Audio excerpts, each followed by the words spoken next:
Come on in and welcome to my home. Today I'd like to talk to you about my pantry. Yeah, it's something you haven't really seen before because it is quite small. It is quite small and quite dark, and it really was quite a mess.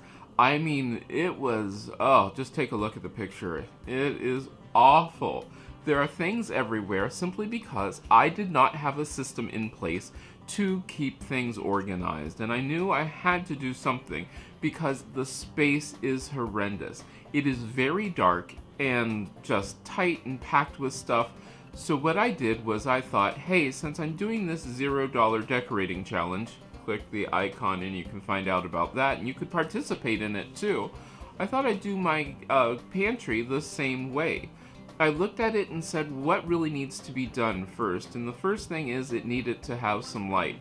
Now, how was I going to do some light without actually spending any money? The thought was clear and simple. Christmas lights.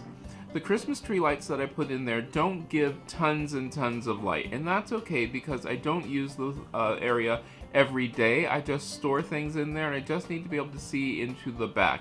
It does give quite a lot of light considering, which is what I needed.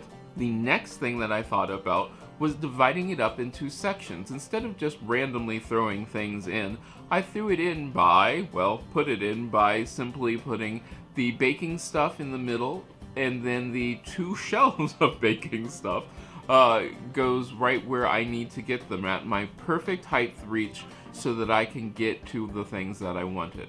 Now up on the top shelf you'll notice that there are pans, there are dishes and that sort of thing, and a few items that I don't always use, but they're in a place where I can get at them easily because it's not that I don't ever use them, it's just that I don't use them quite often. Down below you will see that there is a space for my overflow of stuff.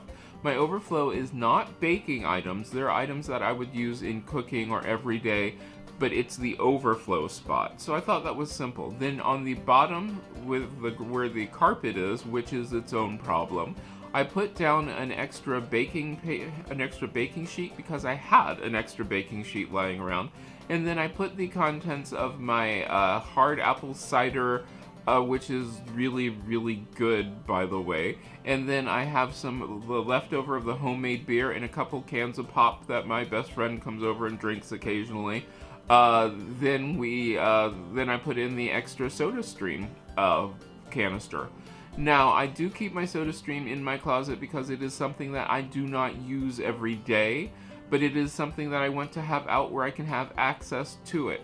It is wonderful to have. I do enjoy the SodaStream, not a sponsored video, but I do enjoy the SodaStream, so I would say, yeah, it's pretty cool and I use it quite often.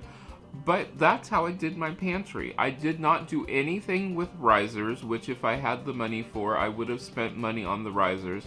I just used the items that I had. Now the big thing that I did was make sure everything was labeled, and labeled in a way not just so that it was labeled, but labeled so I could see it. If your cabinets are labeled, or you're saying, well, the box is labeled or whatever, but you can't see the label, it's sort of pointless. You did all that organization and nobody can find what's in there. So when you go through, label things in ways where you're actually going to be able to see it and actually going to be able to put it back. That's the big thing. I had to have a space where I could quickly put things back. Now my cutting board, which is in there, is not even the cutting board that I use that often. It's a cutting board that I use more for pictures and I use for specialty items. So it needs to be near the kitchen without being in the kitchen. So that was my pantry. Zero money was spent on it. I mean, absolutely nothing. And it's amazing how cleaning and just organizing the pantry can make it feel fresh and new. If you like this, give it a thumbs up. If you want more videos about organizing spaces like this, and this is just a quick little tip on how to organize it, because I did it by groups. That's the important thing. Organizing it by the group makes it so much easier to keep it organized and so much better. If this is your first time here, remember to subscribe. Every Wednesday, it's things for your home. And I love sharing these ideas with you, and I love hearing from you about ideas that you would like to see me come up with some solutions to, and you're going to see some pretty soon. Don't forget to check out my latest videos, and I hope I get to see you again next time.